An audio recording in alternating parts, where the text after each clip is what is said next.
Okay, let's unpack this. Today, we are performing a deep dive into one of the most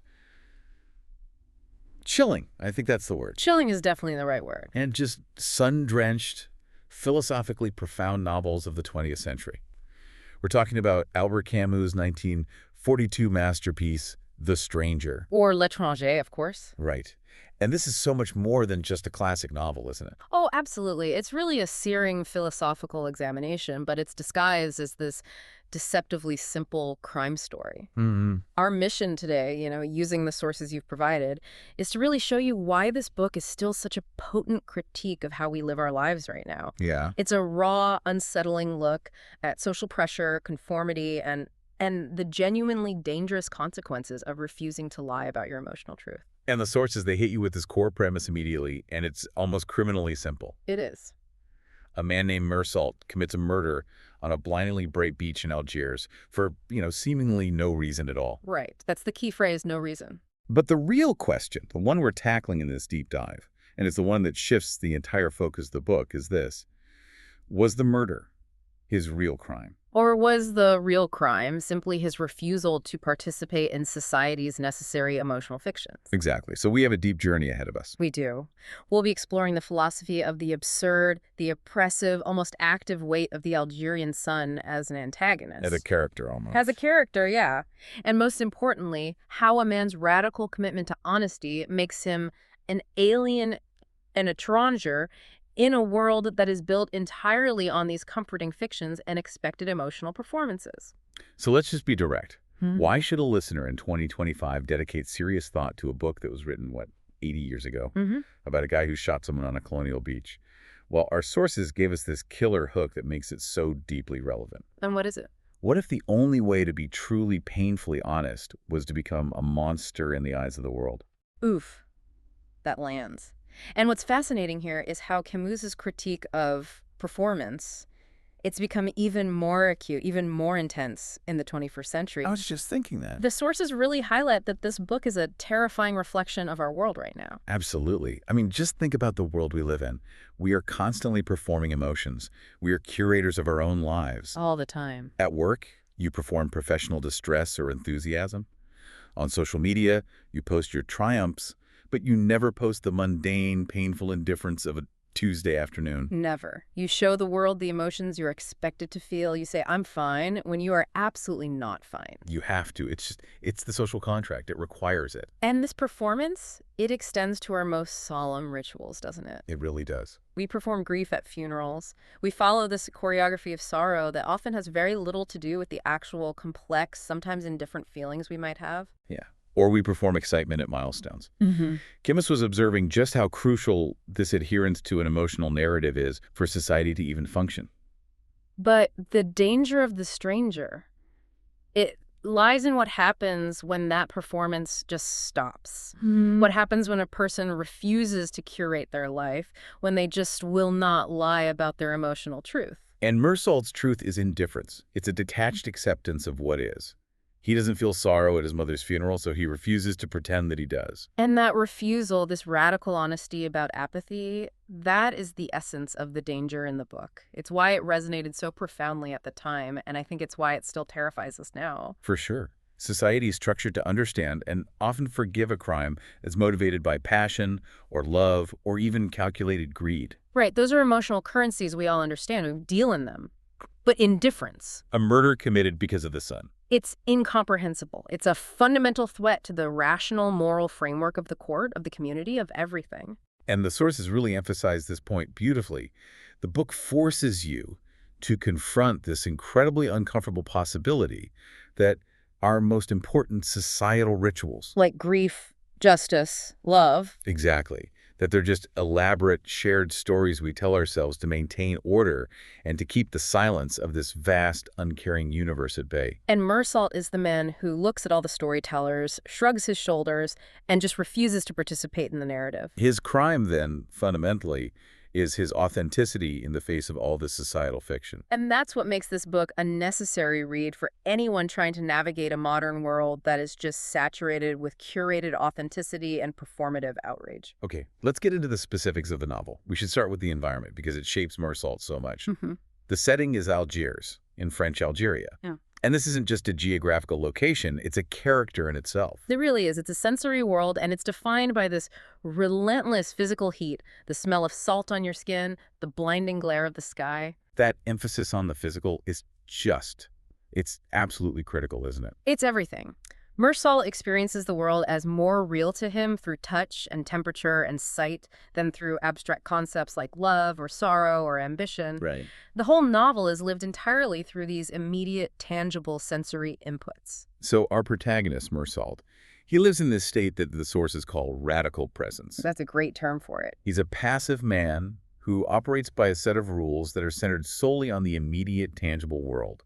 He's often just a passive observer of his own life, simply noting what happens rather than assigning any deep meaning to it. And the general premise, it all begins with that pivotal moment of detachment. The telegram. The telegram. Meursault receives a telegram about his mother's death, and his reaction, or really his lack of reaction, it immediately establishes how different he is. Yeah, the sources detail how he just focuses on the logistical annoyances. The uncomfortable bus ride to the home for the aged, borrowing a black tie, the physical sensation of the heat. Right. And at the vigil, while his mother's friends are all weeping and the director is giving these somber speeches, what does Meursault feel? Nothing. Just tiredness and the oppressive heat. And he casually accepts a cigarette and coffee. He even dozes off. He sees no reason to perform a grief he doesn't actually feel, which, in the eyes of the other mourners, immediately sets him up as this inhuman alien. Exactly. But outside of that social performance, his life in Algiers is one of simple, genuine physical pleasures. I mean, the very next day, the sources confirm he wakes up feeling the simple physical joy of the weekend. He goes swimming. And immediately encounters Marie Cardona, a former colleague. And their interaction is so immediate, so purely physical, focused only on the present moment. They swim, they laugh, they spend the night together. And when Marie asks him if he loves her, his answer is just. It's brutal in its honesty. He says he probably doesn't, but he might as well marry her if she wants to. There's no elaborate future gazing, no emotional declaration. Just acceptance of the immediate. Right.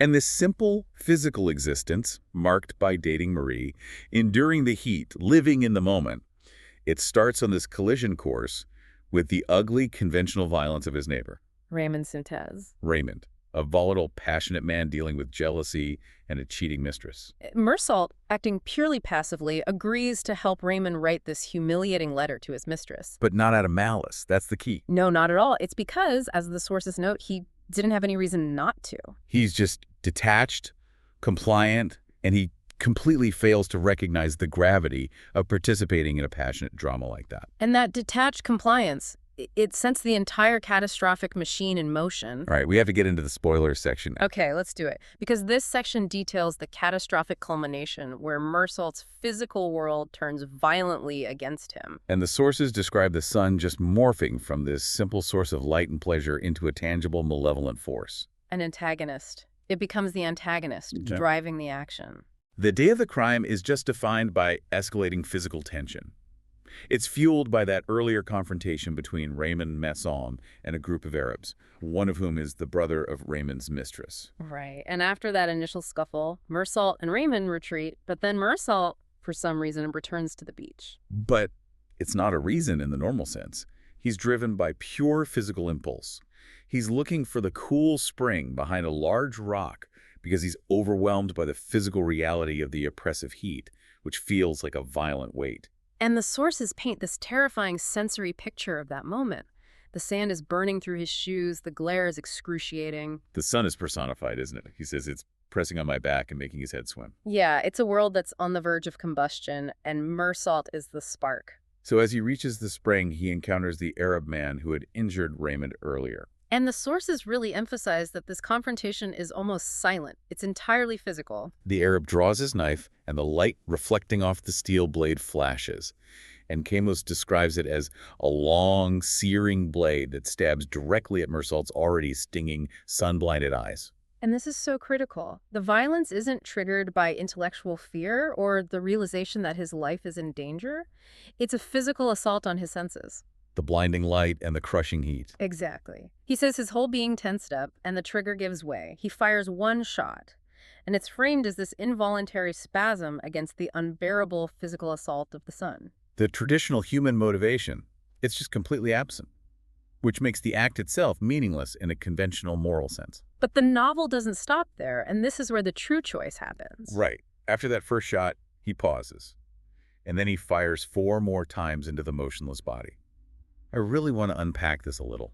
Why that second calculated volley? That second act is the affirmation of the absurd. It's Meursault moving from a passive reaction to an active acceptance of consequence. So the first shot was involuntary. And the next 4 were deliberate.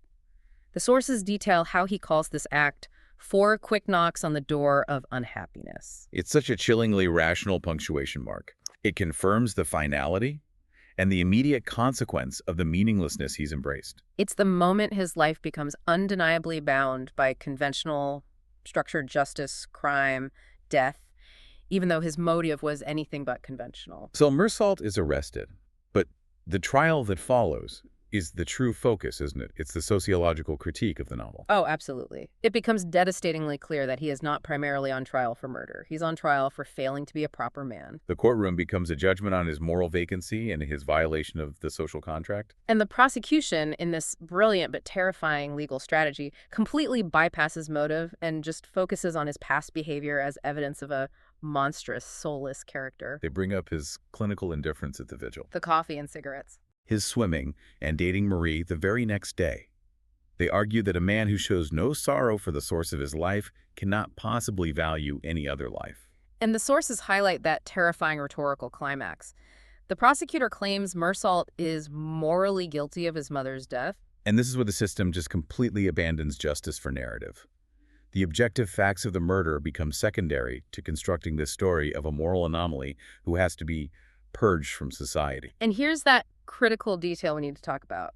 The Arab victim remains nameless. Throughout the entire judicial process, he has no name. His humanity is completely erased. Completely. His death serves only as a pretext to judge Meursault's European character as an outsider. The system is only seeking to confirm its own moral assumptions. And Meursault's own attempts at honesty. They just seal his fate. They do. When he's asked why he killed the man, he honestly replies, because of the sun. And there's just laughter and confusion in the courtroom. Yeah, and when he's asked if he regrets the crime, he admits he felt annoyance more than real regret. His physical truth is completely incomprehensible to a system that demands the comforting lie of premeditated motive and staged remorse. So then, facing execution, he has this final confrontation in prison with the chaplain. Right. The priest insists on offering divine salvation, hope, meaning. And this insistence, this attempt to impose conventional meaning on Meursault's life, it ignites this rare, profound rage in him. And he just screams out his philosophy. He says he is right, he's sure of his life and death, and that the chaplain's certainties about God and meaning are worth no more than a woman's hair. And after that sudden, cathartic rage subsides, he accepts the gentle indifference of the world. He feels this profound connection to the silent, massive universe, and his final revelation is a peaceful one. He realizes he had been happy and that I was happy still. This acceptance of life as finite, physical, and meaningless is the source of his ultimate, terrifying freedom. And his final hope. Oh, yeah. It's for a crowd of hateful spectators at his execution. Not because he wants punishment, but because their hate would confirm his absolute defiance of society's shared illusions. He wants that final proof that he stood alone, radically honest against the world's fictions. You know, to really understand why Meursault behaves this way, we have to look at the genesis of the book, which is the life of Albert Camus himself. He was in so many ways an étranger, a stranger in his own land, French Algeria. He really was, a man defined by these stark physical and social contrasts, and this contrast formed the very philosophical backbone of the novel. He was born into the dazzling, brilliant Mediterranean sun, a world of physical beauty. Yet he grew up in the deep shadows of working-class poverty in Algiers. And the sources are excellent in detailing how his home life shaped his sensory consciousness. He was raised in a silent home. His mother was nearly deaf and illiterate. So his world wasn't defined by sophisticated intellectual conversations or moral abstracts. No, is defined by raw physical feelings. The relentless heat, the immediate comforting presence of the sea, and this constant awareness of his own body and its needs. And this physical awareness was tragically heightened by his own severe health struggles. Right, he contracted tuberculosis as a young man, which was a serious, often fatal disease in that era. He was always conscious of life's intense fragility and the looming arbitrary reality of death. So this sense of precariousness, of impending death, it wasn't an academic idea for him. It was a daily physical fact. And that fed directly into his philosophical view. So his philosophy wasn't born in a library. It was born in a sick room, on a sun-drenched beach, and in poverty. For Camus, the universe was just fundamentally not guided by divine plans or moral imperatives or any kind of rational framework. No, it was a silent, beautiful, and utterly indifferent reality that just existed alongside human striving. And this worldview was explored most tangibly through The Stranger, which was published in 1942. This novel is early in his career, and it acts as the perfect fictional illustration of his philosophy of the absurd. He used the narrative, the character of Meursault, and the sensory detail of Algiers to make his philosophical stance visceral. He links the beauty of the sun with the inevitability of human death and the futility of seeking some inherent meaning. It's the ultimate human story behind the philosophy, isn't it? It is. The man who was constantly aware of his own fragile, breathing body and the indifference of the massive universe around him, that is the very experience he imposes on Meursault. Which makes the protagonist's lack of emotion feel less like monstrous apathy and more like a radical acceptance of the physical truth of existence. You know, placing the novel in its historical and cultural context is essential. It transforms the story from a personal tragedy into this sharp social critique. Yeah, we have to analyze the French colonial environment of Algiers. Definitely. We've noted how crucial the setting is. Yeah. The physical reality of Algiers dictates Meursault's entire consciousness. It's a place where simple physical pleasures, swimming, food, sex, are the only reliable truths. And the physical forces, especially the sun, are the actual catalysts for events, and they override any conventional notion of rational motive. But the colonial context is maybe the most unsettling aspect for modern readers, and the sources really stress its subtle influence. Yeah, Camus doesn't write a direct political tract against French rule. No. And yet the structure of the judicial system he depicts acts as a powerful critique. Specifically when we talk about the erased victim. Exactly. The fact that the man Meursault kills is an Arab, and that this victim remains nameless, an utter non-entity throughout the entire judicial process, that speaks volumes about the societal structures of power and dehumanization in French Algeria in the 1940s. It really does. The court isn't seeking justice for the man who was killed. No, it's seeking to restore moral order by punishing the man who violated social norms. The victim's identity is irrelevant.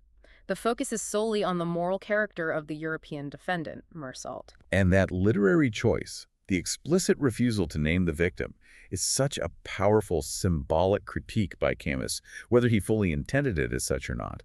It highlights the systemic dehumanization within that colonial structure. I wonder if that makes the crime even more absurd.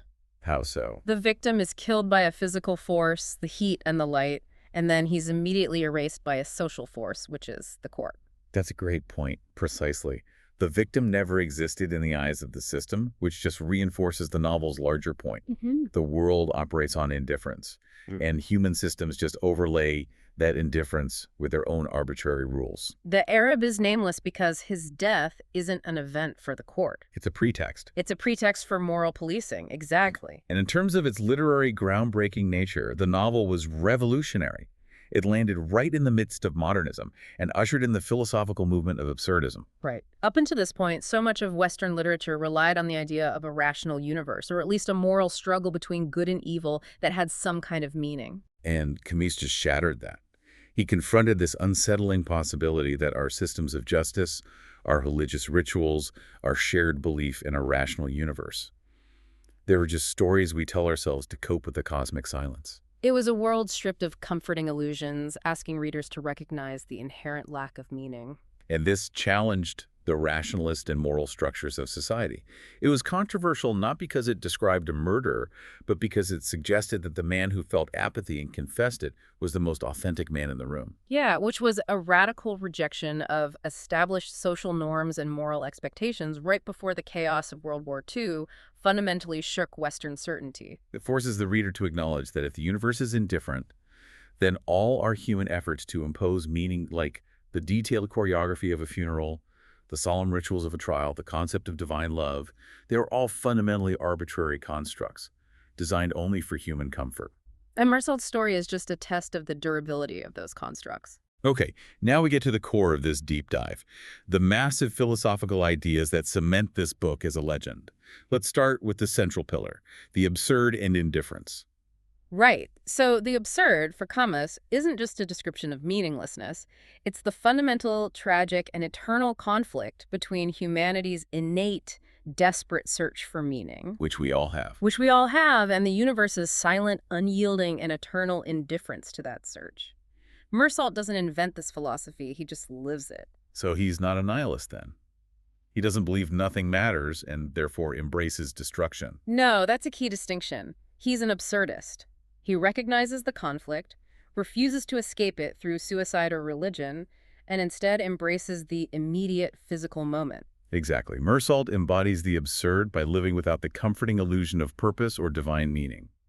He accepts the silence of the universe without trying to fight it or invent some grand narrative. And that famous line at the end, the gentle indifference of the world, that's not a condemnation, it's a realization of peace. He's finally aligned with the non-human reality. The second massive theme is the cost of honesty, or authenticity.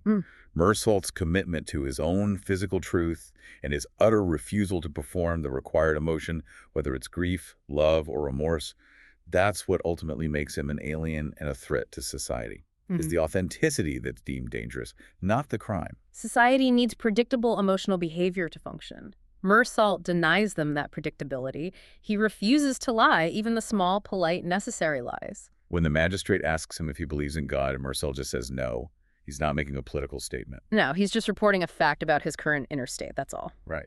Society demands explanations and motives it can understand. As we discussed, if you kill someone for money, or jealousy, or revenge, the court knows where to file that case. But Meursault can't provide that rational narrative. He can only give physical facts. When he says he killed the man because of the sun, the court just cannot process that. And this brings us directly to individual versus society's fictions. Because Meursault can't give them a rational explanation that aligns with their moral categories, the court has to invent one. They have to categorize him. They decide he's a monstrous, calculating killer who plotted his mother's death and then murdered the Arab as a continuation of his moral degeneracy. They cannot accept the terrifying alternative. Which is that life and death can be random, triggered by physical reality, and utterly meaningless. The court requires its fiction to keep functioning, and Meursault has to die to preserve that fiction. And central to all of this is the sun as destiny and antagonist. The sun is so much more than a literary device. It's a physical weight, an oppressive, blinding force that literally pushes the man to the breaking point, and it connects directly to the theme of fate versus free will. The sources really emphasize that Meursault's ultimate action is triggered by physical heat and light, a sensory, almost involuntary explosion, not a calculated emotion or malicious intent. Which elevates the sun to the status of a fate that descends upon him. His free will is subverted by physical reality. It's the ultimate expression of physical reality triumphing over moral fiction. The sun is the fabric of his pleasure swimming, laying on the beach, but it's also the agent of his downfall. It's the force that blinds him and triggers the involuntary spasm.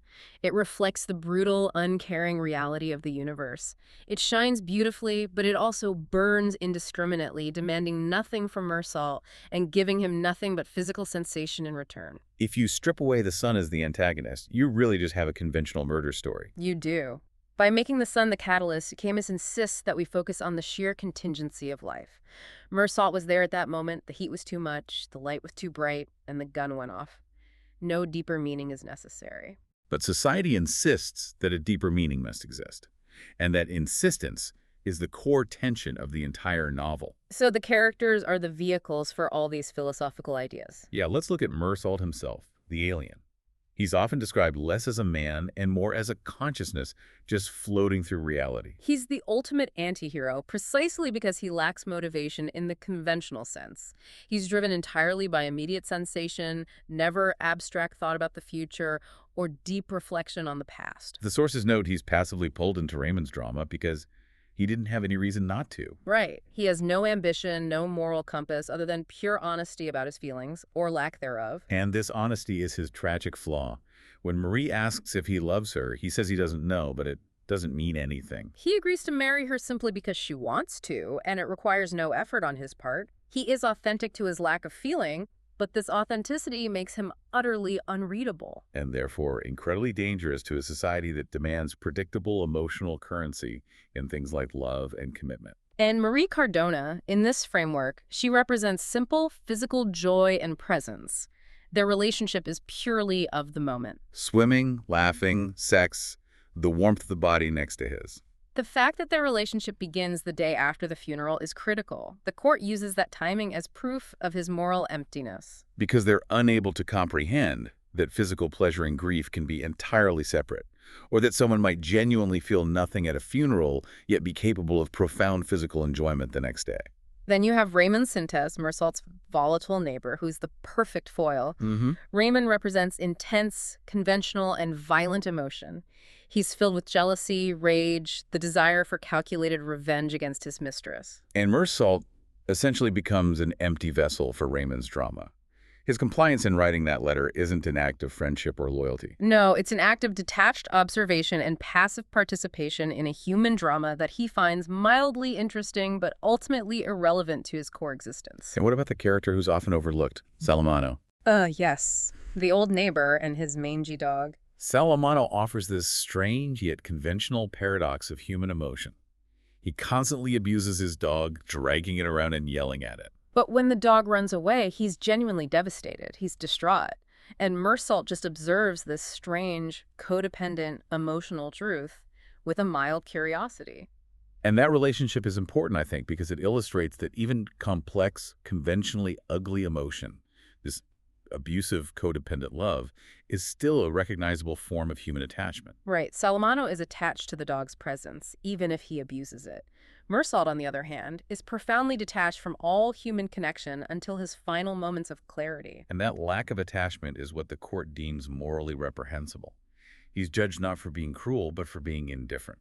For listeners who really appreciate the craft of writing, Camus's style here is revolutionary. It's intentionally minimalist, and it directly supports the philosophy. The sensory narrative style is key. The novel is written in the first person, but Meursault's consciousness is defined by parataxis, these simple, unadorned sentences linked by and. Right, which places the reader directly inside Meursault's radical presence. We experience the world just as he does, as a series of immediate physical facts. Mother died today, or maybe yesterday, I can't be sure. I smoked a cigarette, I drank coffee. It strips all abstract meaning from the events. He's reporting, he's not reflecting. The language itself becomes a philosophical statement. By refusing to use complex syntax that would imply deep causation or motivation, Camus denies the reader and the court those traditional narrative comforts. We're just stuck in the physical immediate, just like Meursault. So let's talk about key symbolism and motifs, starting again with the sun. We have to analyze the specific descriptions the sources provided. A liquid force, a searing blade, a physical weight. The sun is omnipresent. It reflects the uncaring universe. It's the driving force of the entire plot and the ultimate symbol of the universe's indifference. It's beautiful yet brutally destructive. Then there's the profound symbolism of the crucifix. The examining magistrate, who is deeply disturbed by Meursault's lack of remorse, he brandishes one and demands belief. He calls it his only truth. And that object represents the entire world of divine meaning, morality, structured rules. And it's placed in direct, terrifying opposition to Meursault's silent, physical reality. The significance is that Meursault can't even comprehend why the crucifix is relevant to the question of whether or not he killed a man. To him, it's just an object. Right. The magistrate is trying to force Meursault to accept a moral framework, but Meursault can't conceptualize abstract sin. He only sees physical consequences. And the power of specific detail is also crucial to the novel's lasting impact. Meursault's descriptions of the murder are so clinical, they're devoid of emotional language. He describes the gun going off, the sound, the heat on the trigger, the feeling of his hand tightening.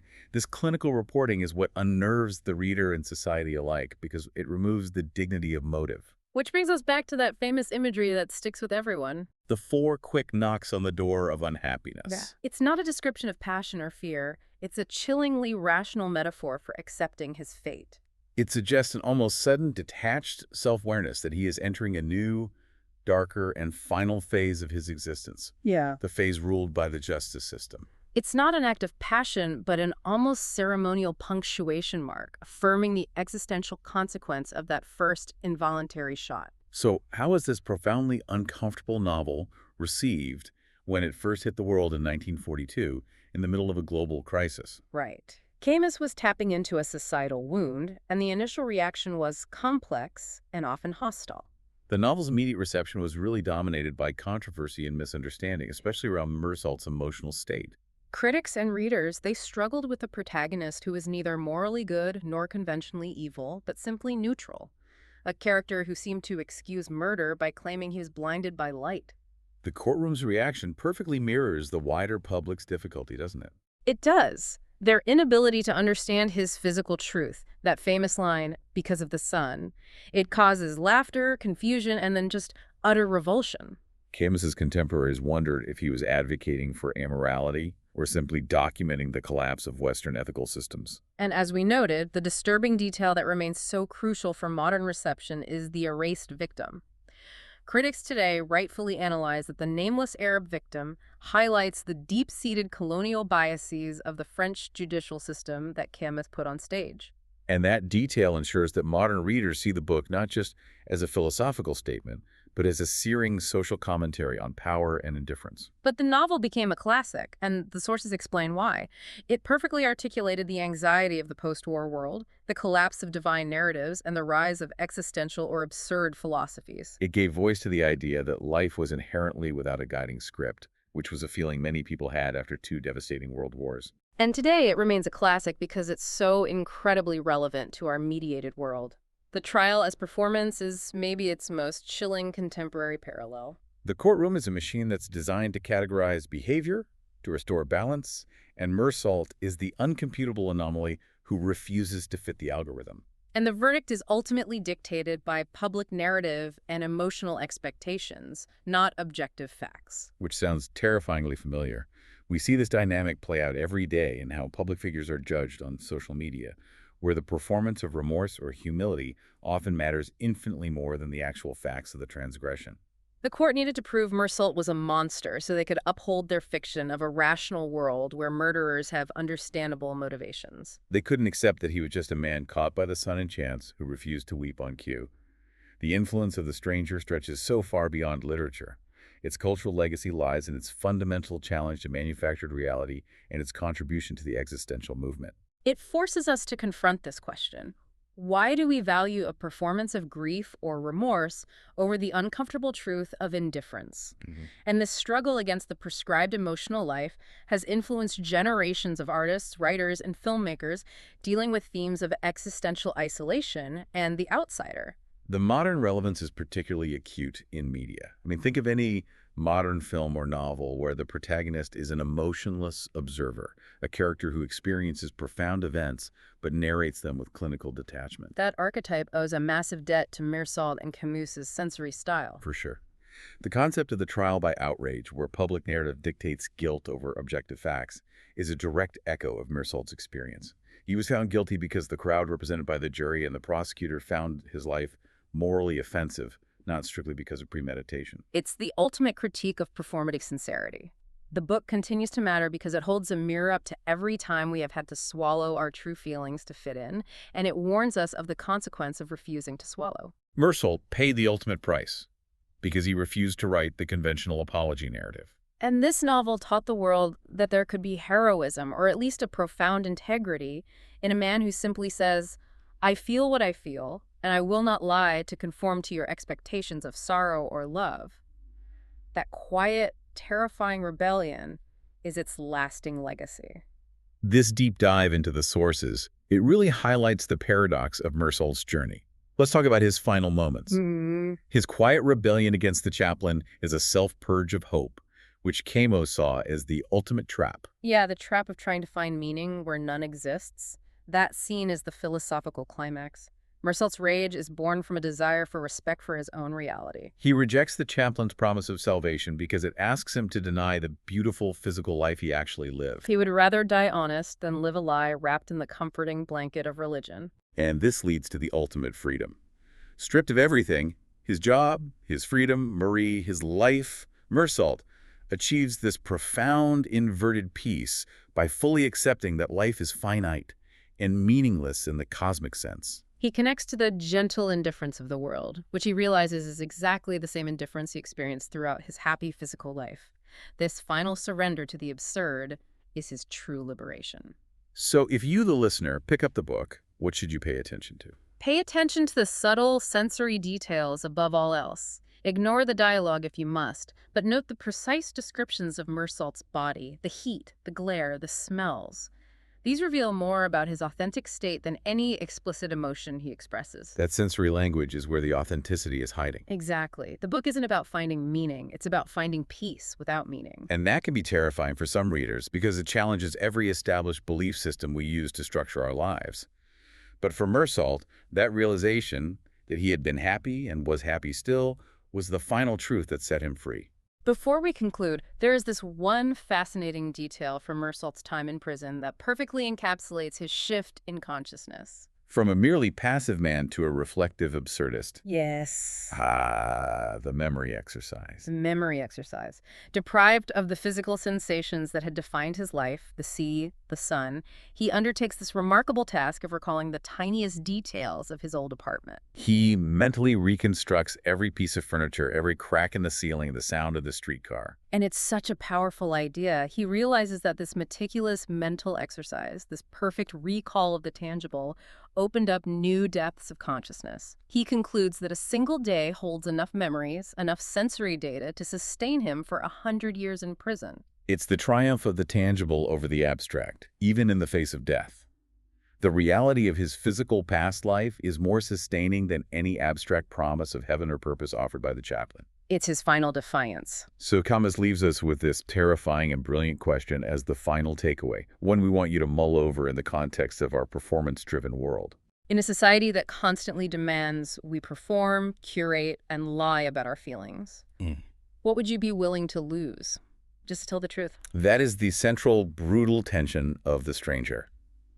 Meursault chose the terrifying freedom of authenticity over society's comforting fiction.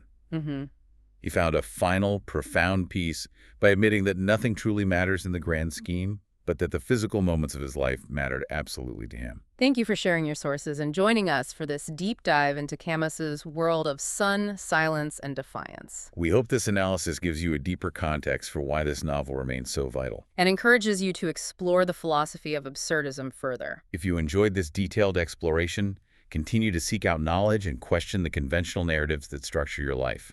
We'll see you for the next deep dive.